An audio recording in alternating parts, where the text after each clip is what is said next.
Boom, isn't that fun? It's fun every time. Hey everybody, welcome to The Nest. I'm here live with best-selling author Kalynn Bayron and our amazing mod Jenny. Thank you both for joining me tonight. Happy to be here. Awesome. Now, Kalynn, I know that you've joined Words and Whimsy Yay. before, but that was before we were powered by OwlCrate. And I know that we sent you an email and you were like, absolutely, I'll come join you in The Nest. So thank you so much. Yeah, I'm really happy to be here. I've been looking forward to this. We're going to chat about your soon to be released on March 7th, your latest novel, My Dear Henry, which is super anticipated for a lot of YA readers. Yes, I'm very excited to talk about this book. It's an amazing story, I think, if I do say so myself. I think at this point, I mean, you do have that, best-selling author title. Yeah, I think you're I'm allowed to be like, my book's amazing. I'm trying to lean into kind of being okay with saying I think this book is great, even though I wrote it. So yeah. I love that. Own it. Well, I mean, all of your books are fantastic. Oh, thank you. But for anybody who might not be familiar with you and your work, who might be tuning in for the first time, can you tell us a little bit about yourself? Sure. So, my name is Kalynn Bayron. I am an author of young adult and middle grade fiction. Um, my previous works include Cinderella is Dead, This Poison Heart, This Wicked Fate, The Vanquishers, and the forthcoming My Dear Henry, which is out March 7th. I love scary stories, so all of my work kind of has this undercurrent of kind of this ominous feel, and My Dear Henry is no different. So that is me kind of and my work in a nutshell. That's awesome. And your books have been in OwlCrate box, which is very Yeah. cool. Yes, I love yes, I these full love. circle moments in the nest. Yeah, I love OwlCrate. Yeah, it's really an honor to see my work in that space. You have a lot of fans. I love my readers so much. They make all of this worth it. They're so enthusiastic. They're so creative. The things that they kind of make for me on TikTok and on Instagram and everything else, it's just wonderful. Yeah, my readers are great. You have a lot of them watching right now. Everybody's saying hello. Oh, Hello back. hi. Nest Yes, hello folks. back. Now, My Dear Henry is a little bit different in that it's more of a historical novel. Yeah, so it is My Dear Henry is a remix of the classic Gothic novella Dr. Jekyll and Mr. Hyde by Robert Louis Stevenson, originally published in 1886. Um, and my story takes place in the same time period and under some different circumstances.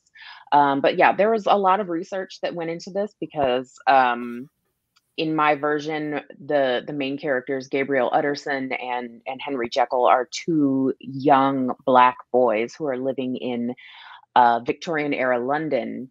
And so I wanted to make that portrayal as accurate as possible. Even though this is a fictional tale, it's important to me to get those little details right. Was that a difficult to write a historically accurate account? That must have been challenging. Because I Yeah, guess you could have gone, fluffier with that, but you chose to take the harder route. Can you tell us a little bit about that? yeah, that process, yeah, I did have a choice to make. When I was first approached with this opportunity, um, I knew I wanted to rewrite this story, but I really did have to make a choice about what it was going to, how it was going to how it was going to feel authentic, especially with the characters being Black and queer, and in this particular time period in London. It was important for me to get it right. And so I leaned heavily on the research and scholarship of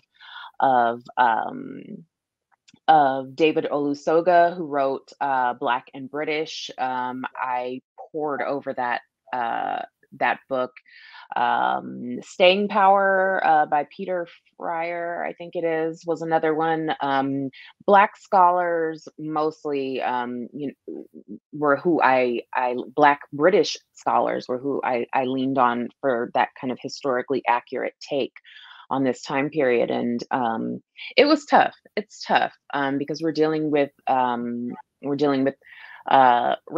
we're dealing with homophobia, we're dealing with class and oppressive systems that affect my main characters. And so it was tough to read, but it's not those are things that I personally deal with, and so it's kind of like there was a connection there. And so I feel very honored to be able to write this story in the way that I wrote it, because it kind of is my tribute to Black queer people existing at that time period in that place. And even though this is a fictional tale, it takes some very serious, very real turns. Yeah, I mean, the Victorian era was not kind to anyone, but this was probably the most difficult time period for you to tackle having Black characters in. And I'm very excited to read it because I haven't read it yet. It does release, like I said, on March 7th. So I'm glad I'm getting to talk to you beforehand about it. I'm really glad to read that portrayal because, like I said, you could have gone more of a Bridgerton route, and I'm really glad that you didn't. Because there's definitely some lessons to be learned in your books, and I appreciate that you're a very hold nothing back author. Mm-hmm. Yeah, this story in particular just seemed like a perfect kind of allegory for race, for queerness. In the original novella,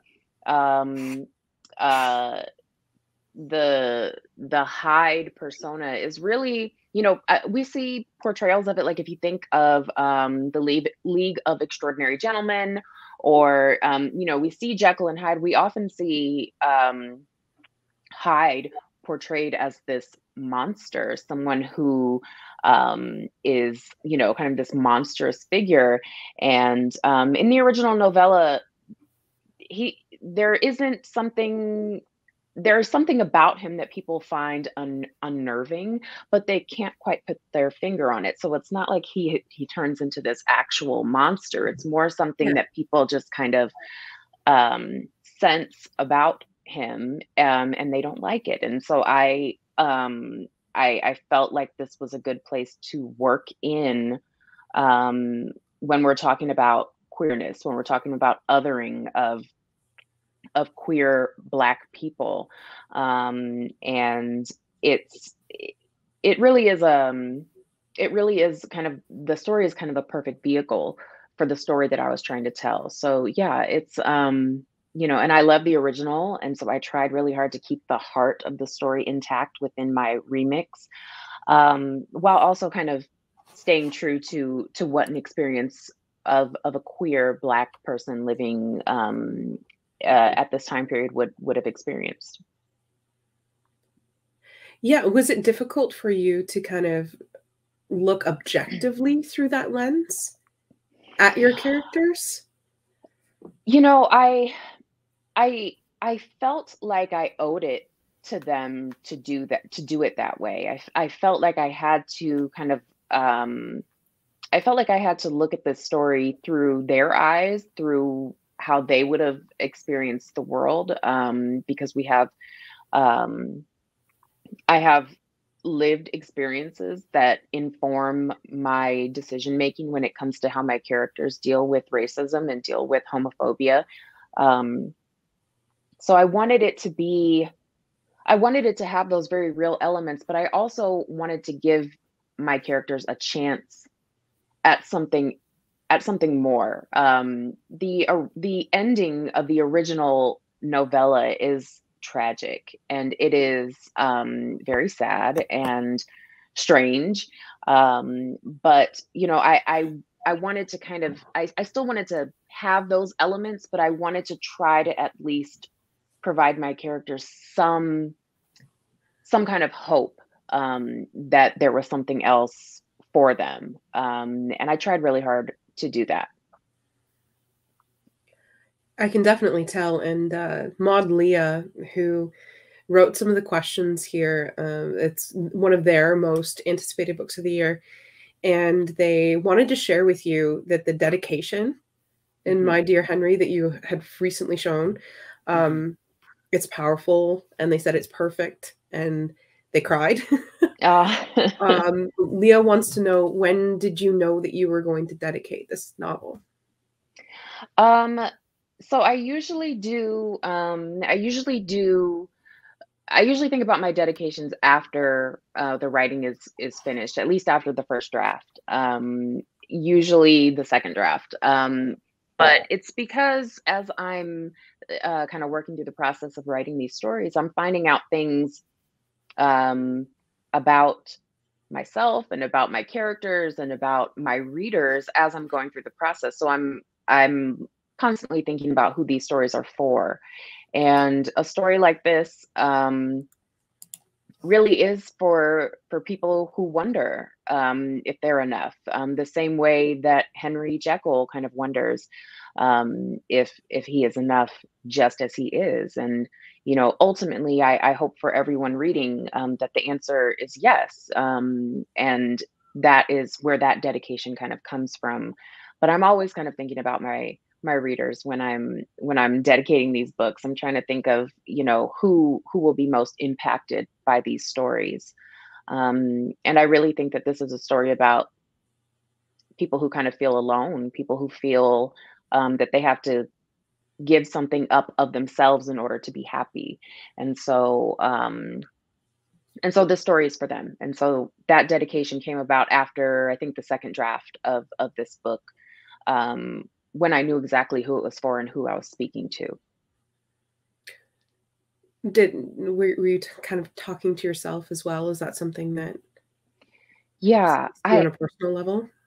Yeah, I always feel like that is kind of my first inclination. You know, I think about my readers often, I think about my audience often, but when I'm sitting with these pages and, you know, in the very beginning, it really is about my feelings and how and what I'm trying to say and the story that I'm trying to tell. So yeah, the dedication is also for myself, because there definitely was a time period where I wondered if I was enough. As my whole authentic self. Was that enough? Was that okay? And it's, you know, it's taken me a while to get here, but the answer is yes for me. And so I hope it will be for other people as well. I can't wait to read the book. Also, Maud Jenny wanted to apologize. Her internet just completely cut out. Oh, I understand. Totally understand. I live out in the woods, like literally in the woods. And so it's like the internet is awful out here as well. So I get it. No worries. I do like that you have the woods outside and the green inside. Yeah, it's kind of overkill, but I really I love it so much. Yeah. Let's talk a little bit about Victoriana stuff. So this isn't a question that's written down, but I just need to know, if you were to study anything in a scientific way, thinking about the Victorian era, what would you want to study that was popular back then? Oh my goodness. I don't know. I would I part of my research for this novel involved kind of looking at um, city planning and how things were laid out kind of according to who has money and who doesn't, and kind of location of jobs and schools and things like that. I'm endlessly fascinated by how by the ways in which architecture and city planning and green space planning and all of these things are affected um, by race, by class, I'm fascinated by that. So if I could study, like if I could study the way that that kind of city planners were planning things out in the Victorian era or before, I think that that's fascinating. So that's probably something that I would look more into. There's a word for that. I feel like there is. It's some sort I'm of engineering. I'm Is it sure. civic Oh, yeah, it civic might be. engineering? I think It it might might be. be. Yeah. Anyway, I would have definitely studied a pseudoscience because I'm in no way a practical enough person. And in preparing for this chat, I looked up a few, and there are some Okay. pretty interesting and fun pseudosciences from the Victorian era. One Oh, of them was okay. phrenology, which is the study of like the skull shape, which was Right. horrible Right. and fascinating, mostly Right. horrible. Right. Yeah. But then I think botany. Okay. I feel like Yeah, that's I a can. cop out. But studying plants, that would be the easiest thing, I think. Yeah, that's always fascinating to me as evidenced by my previous work. Yeah, I'm fascinated by botany. Yeah. Um, was it fun exploring the kind of gothic setting of the book? Yes, I feel like in Gothic novels, um, the setting becomes as much a character as anything else. It was really important for me to nail that very kind of, foggy London, like ominous kind of, feeling. I really wanted to um to have that present in this story. And so it was fun to kind of go and reread the original novella and also some other stories. I'm constantly rereading um Frankenstein and Dracula, which, also have these kind of gothic elements. And so yeah, it's always fascinating to me and always really fun to research and to kind of put little things into the stories. Were there any more modern books that you picked up that kind of inspired you as well? Or did you I'm a spend like 6 months just deep into those Victorian Gothics? Because that sounds like fun. Yeah, I have so Mexican Gothic is I'm hugely inspired by that story. Very creepy, very kind of the atmosphere is as much a character as anything else. It has those gothic elements, but we're also talking about a woman of color as the main character, so there's some similarities there. It is an adult book, even though My Dear Henry is YA, but I'm hugely inspired by that story. I think that's probably my favorite one right now. It's a good author, but I Yeah. Oh, haven't read yeah. Mexican Gothic. Yeah. Oh, it's so good. I've read all of So her good. other books.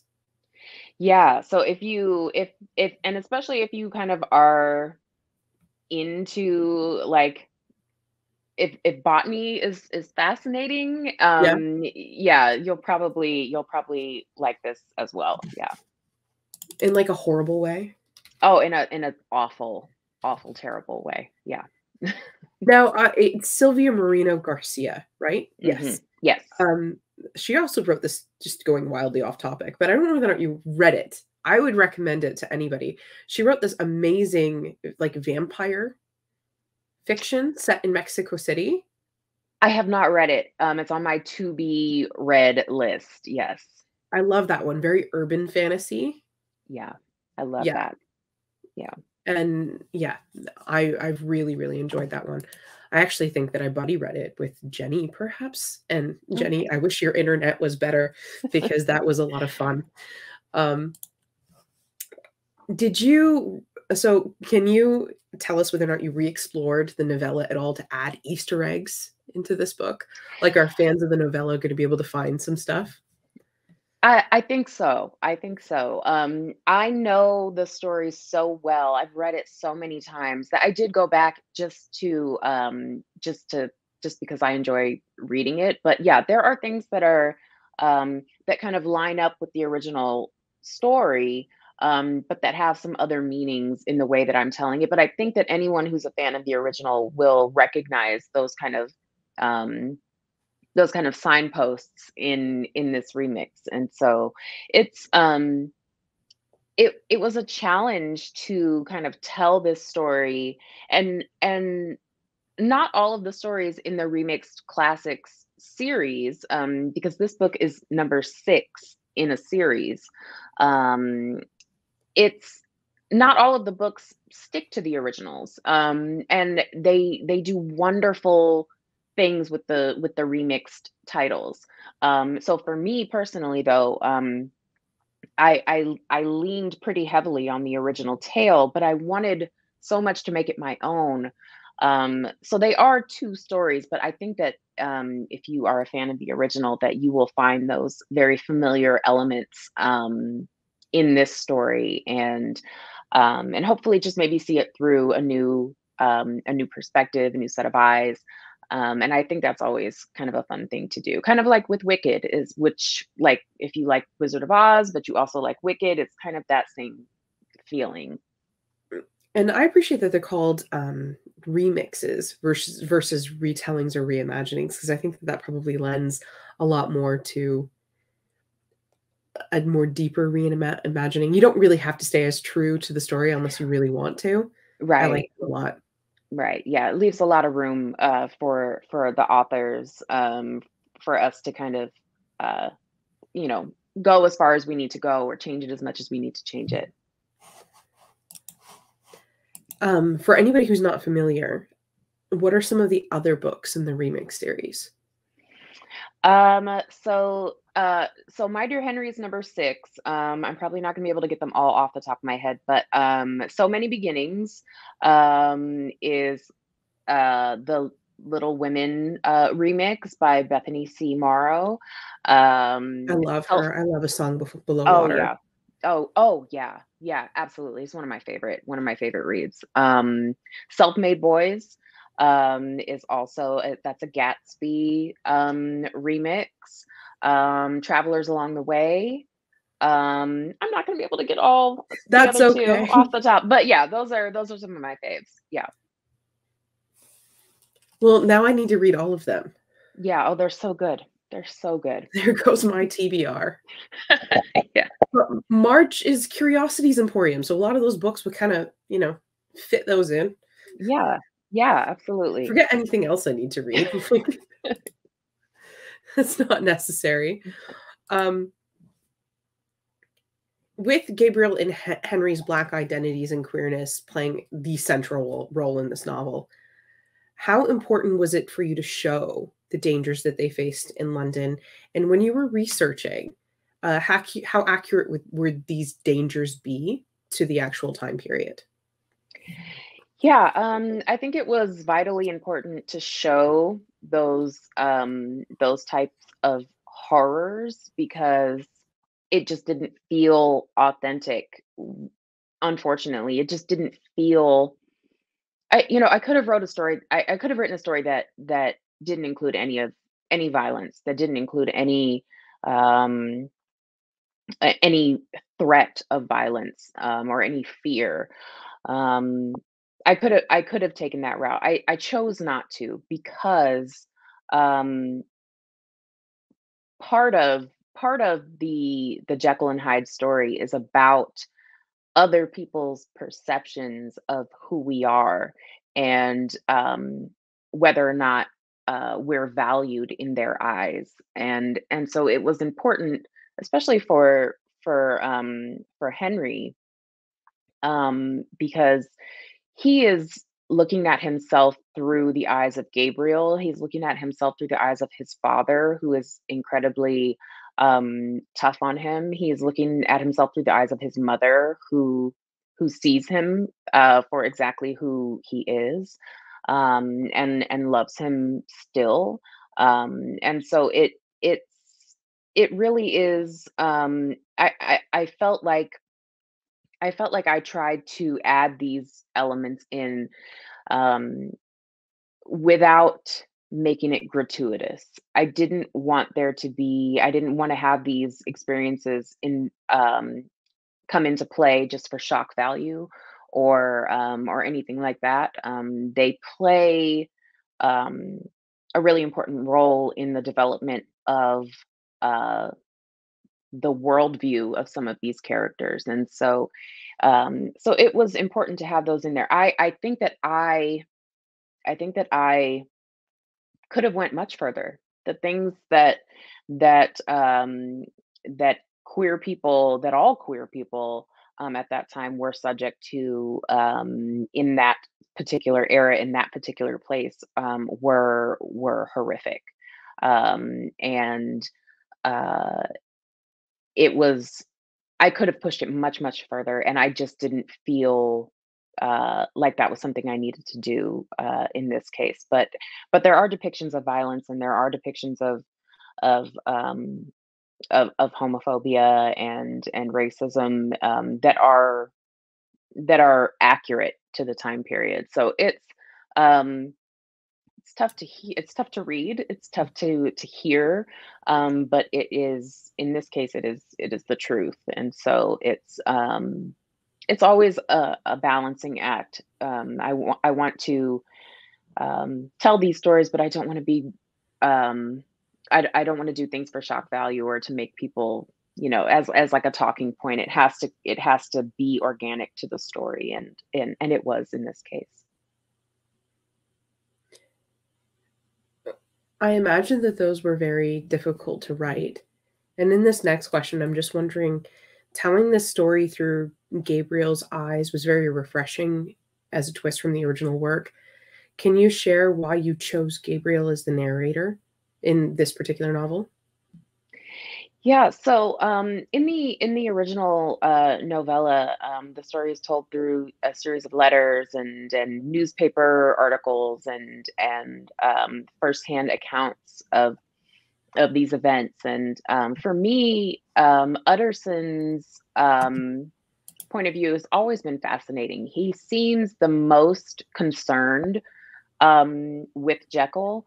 He seems the most kind of worried about him and what is happening with him and the changes that he sees in him. And so it it made sense that that this story could be from his point of view. I did kind of go back and forth with who I wanted the narrator to be, and for a short period of time considered having Henry be having this story be from Henry's point of view, but um, there were things that I needed to kind of keep from the reader for a while longer that would have been completely exposed if it had been from Henry's point of view. So Gabriel seemed like the perfect fit, and also seemed like the person who cared the most about Jekyll, and so it made sense that it was from his point of view. I recently saw a TikTok where an author mentioned writing a mystery, and how the most masterful mysteries are that the readers understand everything that's going to happen, but the plot is kind of kept under the table from the other characters. And I'm probably saying this entirely wrong, but you know what I'm talking about. Yes, yes. And and I'm just wondering, how is it that you can construct that as a writer? And how often do you have to explore that from your character's point of view versus your reader's point of view? And how challenging is it to make sure that that is, something obvious to me as a reader, but is kept completely in the dark of all of your characters? Like, that's got to be the most challenging piece.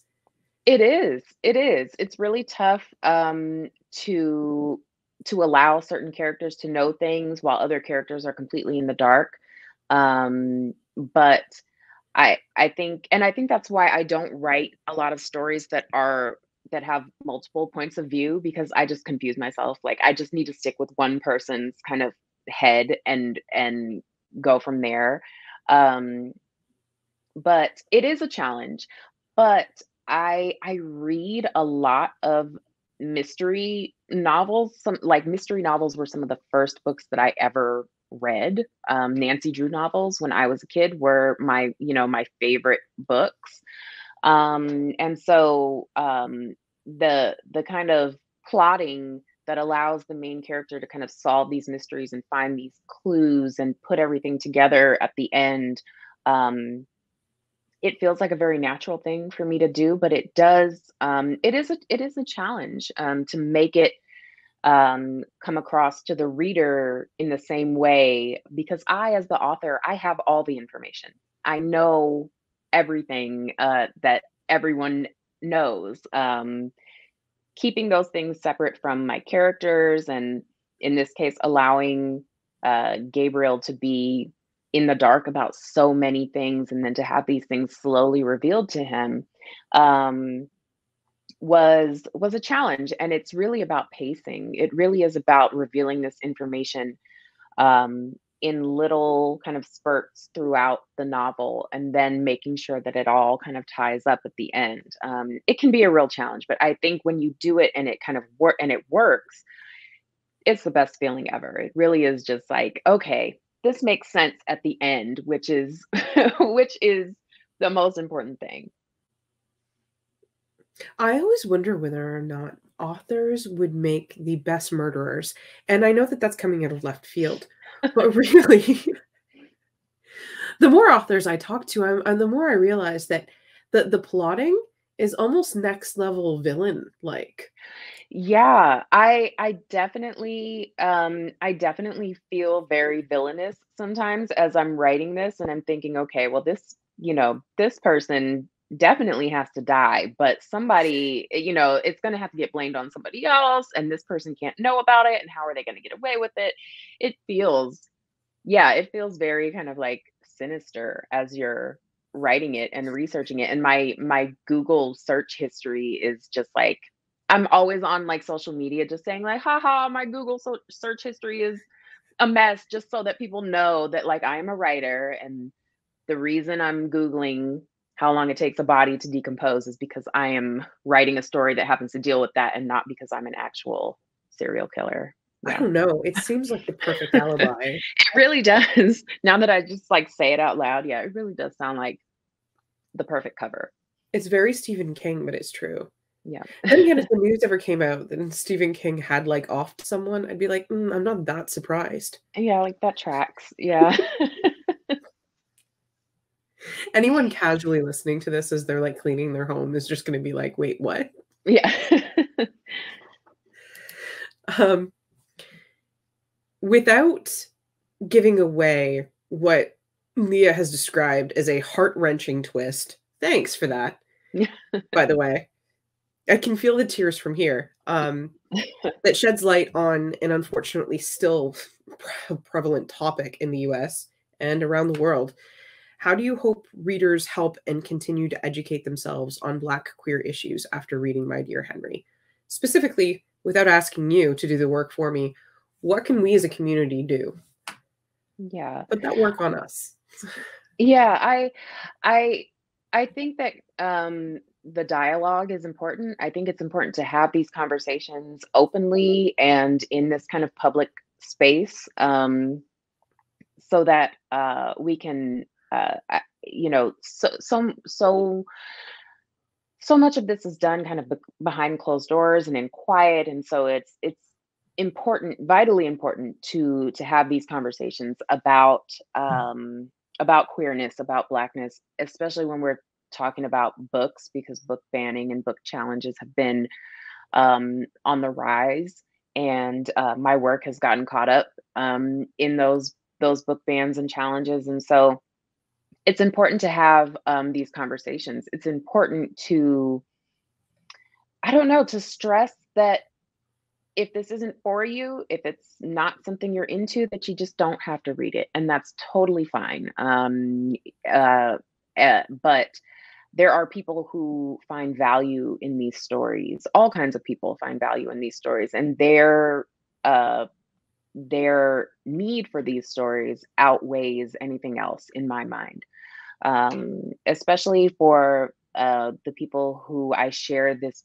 beautiful queer Black community with, the young people, the young readers who, for a very long time, have felt excluded because they have been. Their stories have been excluded, have been marginalized.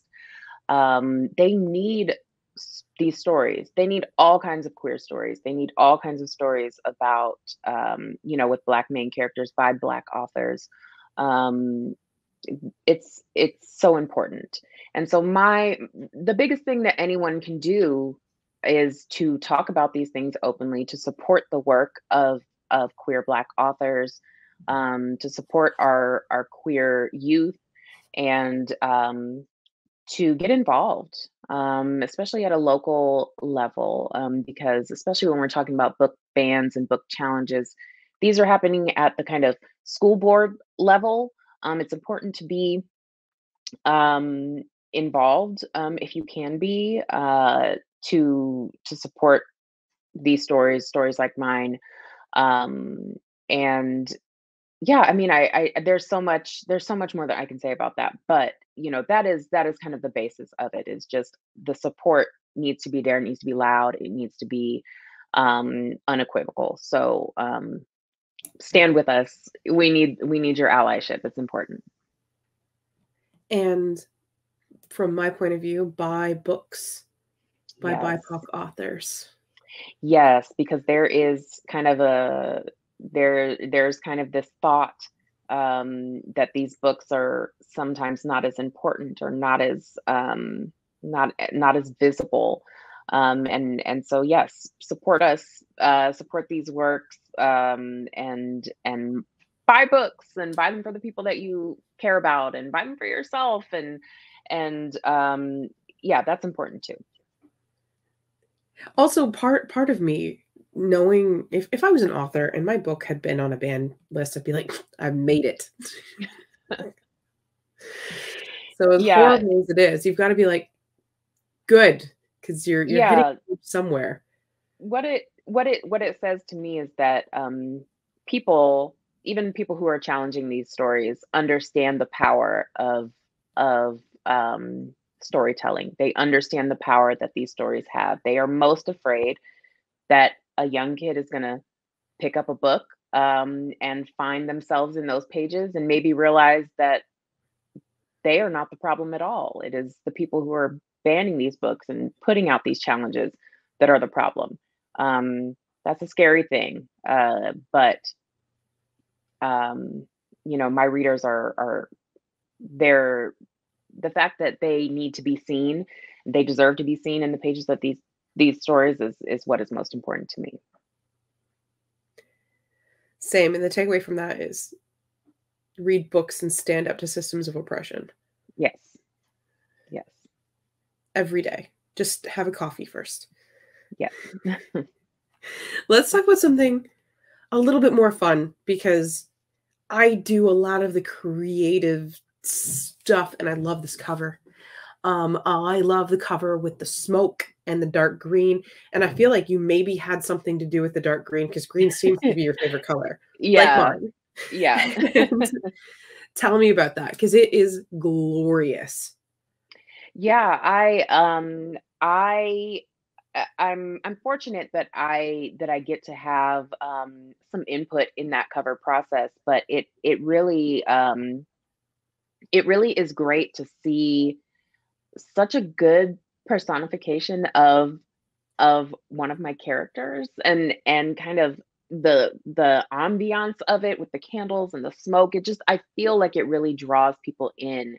And if you didn't really know what the book was about, or if you've never read the novella, I think the cover would pull you in enough to kind of flip it over and read the back.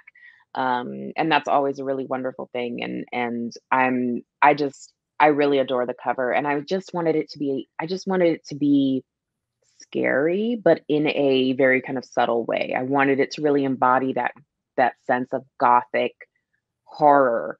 And it really does. It really does. Really does. Yeah. I think without the candles, no, the candles kind of made it. Yeah, yeah, they in the really add foreground. that Yeah. extra layer to it. Yeah. And it's just gonna look good on my bookshelf. I promise I'll read it, but as you can see, the aesthetic, right? Yeah. It's gonna fit right in. Yeah. Um, how much of a say do you get into your book covers now? I have to ask, because is there a version of that they sent you that you were like, absolutely not, no, thank you? No, well, for this cover, it was pretty good right from the start. It was pretty fully fleshed out. There were just a few little tweaks that were made. But at every step of that kind of design process, um, um, my editor made sure that I was involved, and so that's a really nice thing to have. And with my other stories as well, especially um when there's kind of this art that needs to be done. I'm really glad that I have input there, because it's important for me that when my characters are on the front, that they're accurate, and that they kind of embody the feel of the book and the characters themselves. And so yeah, I'm really thankful to say that I do have quite a bit of input, and that makes me feel good when I have covers that kind of just knock it out of the park. It makes me feel good. I feel like all of your covers are like that, though. I've The been really really good thing lucky. about your book is that you can tell who wrote it just by looking at the cover.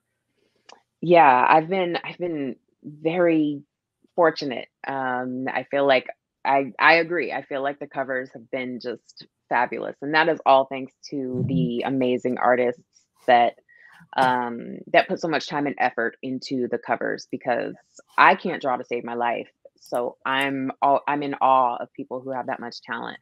So yeah, it's really a collaborative process, and it's amazing.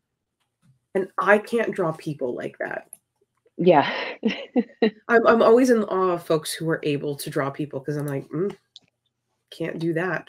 Yeah.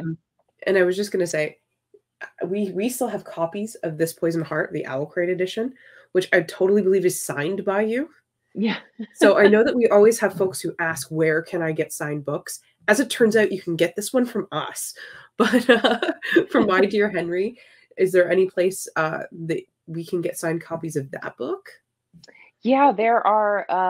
So my local indie is Buffalo Street Books, and they do. I can do signed, personalized copies from there. And then there's some other kind of things coming up that I can't say anything about quite yet. I don't think so. There's things coming up that might also be fun. But just as a backup, Buffalo Street Books has all of my work that can be ordered. You can order from anywhere. And I do sign personalized copies from there all the time. I have dropped the link already into the Okay. chat Okay. for folks. Now I'm going to ask you, what is it that you're working on that we're not allowed to know about? There's so much. There's so many things. I have so I'm working on so many things, and I'm trying to think of what I can say. I am working on Vanquishers 3, which is the third book in my middle grade series. The second book comes out in October, but I'm working on book 3. I'm working on another YA story. I'm working on a super secret thing that I can't say anything about. In addition to that, and I'm also kind of working on an adult novel on the side that I'm not supposed to be actually working on, but I can't help myself. So, yeah. Who says that you're not supposed to be working on it? My Because your deadline, readers are my like, yeah, you deadlines, should be yeah. working on it. My deadlines for the children's books. But yeah, once I'm kind of done writing Vanquishers 3 and the other kind of YA that I'm working on, I'm going to dedicate some more time to the adult book. So yeah, very excited. Can you give us any crumbs in regards to the adult book? It's a scary story. It is Aren't all a of your stories scary stories? They are, yeah. So I'm being very vague here. Yeah. It's not very helpful information. Fantasy or magical Uh realism? it is it's a contemporary story, but it does involve some fantasy elements. Yes. Are there ghosts? Not The in only this reason I one. ask is Not because in I this keep one. asking this and it's a yes. So eventually it's going to be a yes. Yeah, not in this one, but Okay. yeah. Yeah, you never know. Yeah. I was going to say, I actually asked that to Ash Poston before the Dead Uh-huh. Romantics was like a thing. Yeah. And she was like, please don't ask me that question. Yeah. Yeah. um, so with you coming, like you're writing 3 different books. Can Mhm. you tell me a little bit about your writing schedule, or do you just kind of write all the time? Yeah, I have a problem with my work life balance.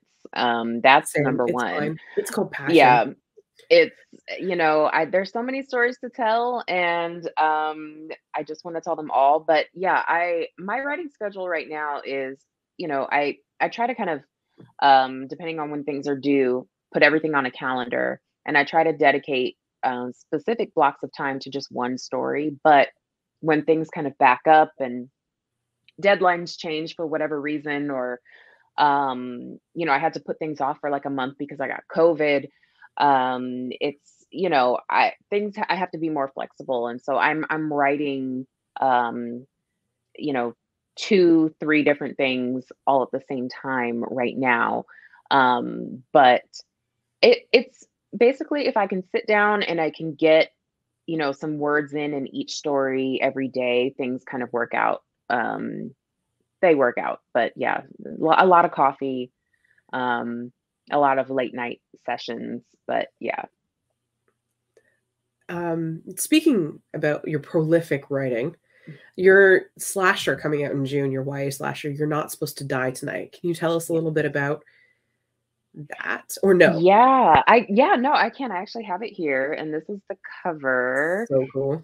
And yeah, it's a slasher novel. It is about a young girl named Charity, who she plays the final girl at a terror simulation camp. So, Oh, are those those haunted real? houses? Well, Okay. those haunted houses where they can kind of push you around and you have to sign a waiver that's like 30 pages long. It's like that, but it's set at a camp setting in the woods in upstate New York. And so she works there. It is the site of where a cult classic movie called The Curse of Camp Mirror Lake was filmed. And so people can come up there and pay to have a masked killer kind of chase you around in the woods, in the middle of Oh, the night. And my main character, Charity, plays the final girl in this simulation. And when her coworkers kind of start dying for real, she realizes that her role as the final girl might be bleeding into her reality, and she has to try to survive the night. And that is, this story is my ode to like 80s slasher films. I'm an 80s baby. I grew up with Friday the 13th, and this is my ode to slasher movies and final girls. and it's perfect because it's set at camp and it's coming out in the summer. Yes, But all yes. good slasher films released in the summer. Oh, It yeah. summer, some in the fall, but mostly summer. Yeah, And yeah. the title, is it a play on the classic films too? Because it It kind of is. reads like I Know What You Did Last Summer. It is. I wanted to have something that was in that vein of those that kind of classic um slasher type story. I really wanted it to feel um like a modern kind of take on that. And so yeah, it's definitely an ode to all those things. Yeah. And it's a little bit different from everything else that you've written. Yeah, I figured if I was going to have kind of horror elements in my other stories, that I might as well just lean all the way into it and write an actual horror story. And I'm just very thankful that Bloomsbury let me do that. So I have to ask, which weird haunted house did you pay to have people scare you for research?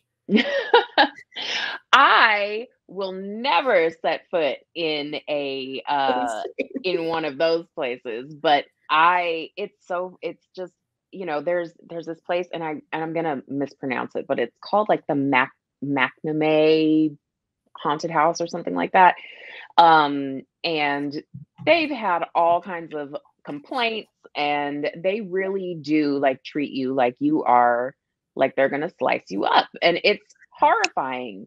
But I would never, you will never see me I wouldn't even have the opportunity to be the final girl, because I would never be in that situation in the first place. No, I always question the folks who are like, man, maybe we should take this dark alley over here. And I'm like, maybe we shouldn't. Like, no. There are several of us who have kind of these camp slasher YA stories coming out this year. Yeah. And my friend Jennifer Dugan, she was like, we should go to like Camp Crystal Lake, because you can actually go there. It's like a Boy Scout camp now, I think, but and do like a writer's retreat or do like a thing. And I'm like, yeah, I don't. It's a perfect setup for something terrible to happen. So we'll see. I know, in we'll August, see. CNN, 5 authors have tragically died. Yeah, like it's not gonna be me. It's not gonna be me. But yeah. And then can you imagine the kids who attend that camp not quite understanding like the pop culture reference to Crystal Lake, yet somehow there's like probably tourist buses full of people? Oh yeah. Yeah, it's got to be a weird situation. That's definitely. And more than that, people pay for this. Right. I feel like if it was happening to me, it might as well be free because yeah. Oh dear. I have a very important question for you. It is an offside question. Are you by any chance an ice cream person? It depends. It depends. A little. I'm lactose intolerant. I don't know why this question is on here. It is just hanging out by itself. I'm not even sure to ask, but this If you are, they specifically ask 1 scoop or 2? 1 scoop. And I'm boring, so probably just like vanilla. Yeah. Yeah, same. When I was a kid, I really liked Tiger Tail. I don't know what that said about childhood me. Yeah, I don't know. I'm honestly more of like an orange sherbet type of person. Like that's probably more up my alley. And I prefer chocolate in a form that's not frozen. Yeah, that too. Mousse, great. Ice cream, yeah. And I think, oh yes, the reason that question is there is because the Words and Whimsy mods determined that we have asked you every question that we possibly have been able to. And so we might as well ask you about your ice cream preference. That works. That works. Yes. Which makes sense. Kalynn, thank you so much for joining me in the nest for your first nest chat. Yes, this was great. Thank you so much for having me. Of course. You'll be back. Yeah. Of course. Yeah. We love hanging out with you. And thank you to everybody in the nest who is here watching live or rewatching. You could be anywhere, but you chose to be here and hanging out with us, and that's awesome. Our next author chat is happening on Wednesday, March 1st at 8 p.m. Eastern Standard Time, 5 p.m. Pacific. And I will be chatting live with hopefully Shaughnessy, awesome nest mod, and we'll be chatting with Gabe Cole Novoa, who is the author of The Wicked Bargain, which is a trans pirate fantasy. And if that's not on your TBR for March, it needs to be.